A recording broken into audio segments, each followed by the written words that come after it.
Let's talk about home inspections. Whether you're a buyer out there looking for your dream property, or you're a seller that wants to make sure that all your bases are covered before you put your property up on market, knowing what to look for when inspecting a home is an important part of the real estate process. Hey, my name is Jesse Starborn. I'm a realtor in the Denver metro area with eXp Realty, and today I want to talk a little bit about the inspection process. We're going to go over some of the basic things that you should look for when you're out there looking at different properties so that you know to be aware of different pitfalls. But you also want to do your due diligence with an inspector. So if you have a realtor, make sure they put into a contract the inspection clause to make sure that you have an opportunity to have that home inspected by a professional, and you get to take a look at all the issues that there are and see if you can adjust purchase price or get some things fixed before you close on that property. Or that you find out that there's dramatic repairs that need to be done and you know when to walk away. If this content today is useful for you, make sure to hit the like button. It lets YouTube know that this is actually a video that's providing value to people. And if you don't mind, hit the subscribe button. You'll get more stuff like this, as well as home tours and other things like that. Without further ado, let's just go ahead and jump into the presentation. And before we get started, I just wanted to mention I put together a home inspection checklist that's very comprehensive that you can download with the link in the description below. So make sure to check that out and let's get started. There's 3 essential elements when you're taking a look at a home, which is the foundation and exterior, the interior condition, and plumbing and electrical. So let's take a look at the first one, foundation and exterior. The first thing you want to do is take a look at the foundation for cracks. And you want to take a look at it both outside and inside. So these vertical cracks, if they're larger than a quarter, the width of a quarter, then that could be a big problem. Especially if they're a horizontal crack, that's a good indicator of an issue. And you can see the crumbling brick here and how it's separating here. And this stairwell pattern is indicative of a very large foundation shift. And so this could very well be a huge issue and a big expense to fix. You want to check for proper drainage and standing water.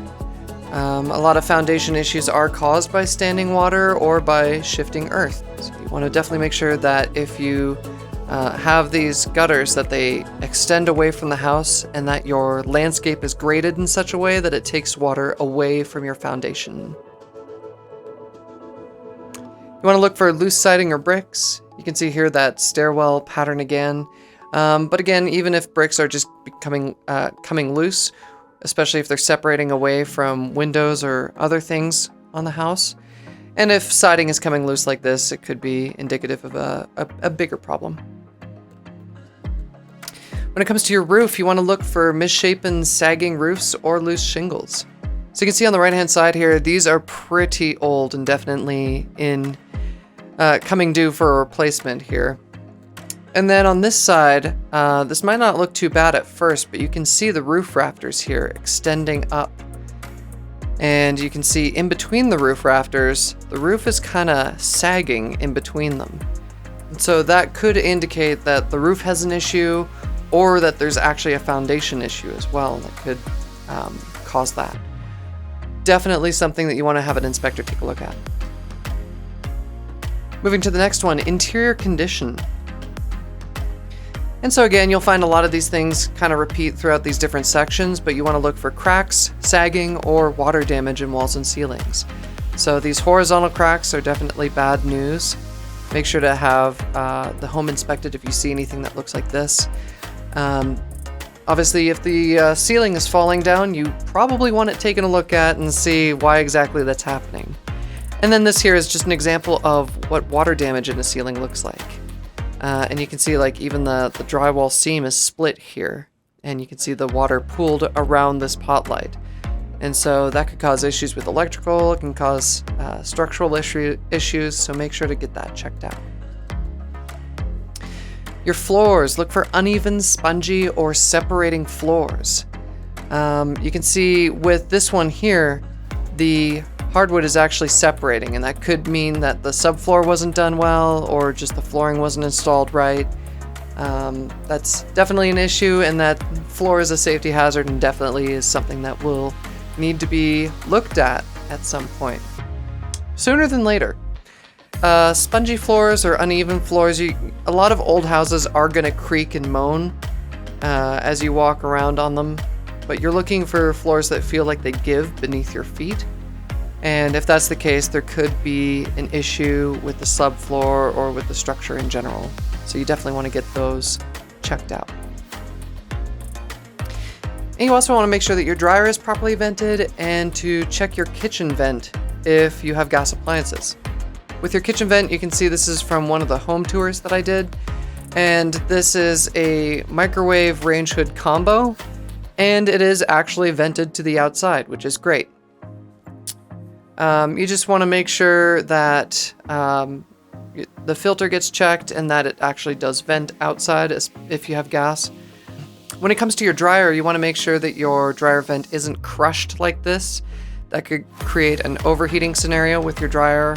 And you can also get lint buildup in there, and that could potentially cause a fire. An inspector will oftentimes take this off and take a look and make sure that it's not clogged and is properly venting outside. You can also get issues where there's a lint buildup on the outside port of this, so that's another thing to keep in mind. Definitely when you move into your new home, take the dryer vent off, inspect it, make sure there's no lint buildup or anything like that, and replace it if you need to. Moving on to plumbing and electrical. So here we want to look for leaks, stains, or oxidation. This is a P-trap that's underneath your sinks. And so you want to make sure that when you run the water that none of it is leaking out of it. You want to check for evidence of water damage in ceilings or even underneath these P-traps in cupboards. And you also want to look at your pipes. So if your pipes are visible and you see this green oxidation on it, there's a good chance that there's a leak somewhere. And especially around these fittings here, if there is green near them, there's a good chance that there's a leak. You also want to check for low water flow, which could be indicative of either a problem with the plumbing or that the homeowner turned down the water to that area to prevent something from being seen. So you want to make sure that that's checked out. And you can see here new copper pipe, and in a lot of homes there's actually plastic piping now in the newer homes, and this old lead pipe. So if you see these old lead pipes, definitely get it inspected, make sure that it's not going to present an issue for you. And make sure that your water heater isn't rusty or corroded. If it looks like this, you're definitely going to need to replace it sooner than later.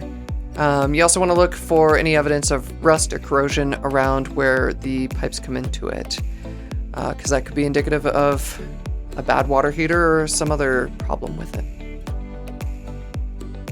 When it comes to your wiring, you want to look for exposed wiring, missing plates, or outlets without a ground. So this is a picture taken in an attic, and it shows an open splice here, which definitely does not meet code. If you see open plates like this, it could mean that the homeowner was doing their own electrical or some other issue was discovered that somebody was working on, so just definitely make sure to get it inspected. When it comes to outlets, most of the time you'll see these grounded outlets these days, but older homes did have these ungrounded outlets, and that's just an indicator that you may have old wiring that may need to be updated. And speaking of old stuff, you want to check that the breaker panel is updated and that no breakers are tripped or taped off. So this is an old fuse panel where they had these screw-in fuses.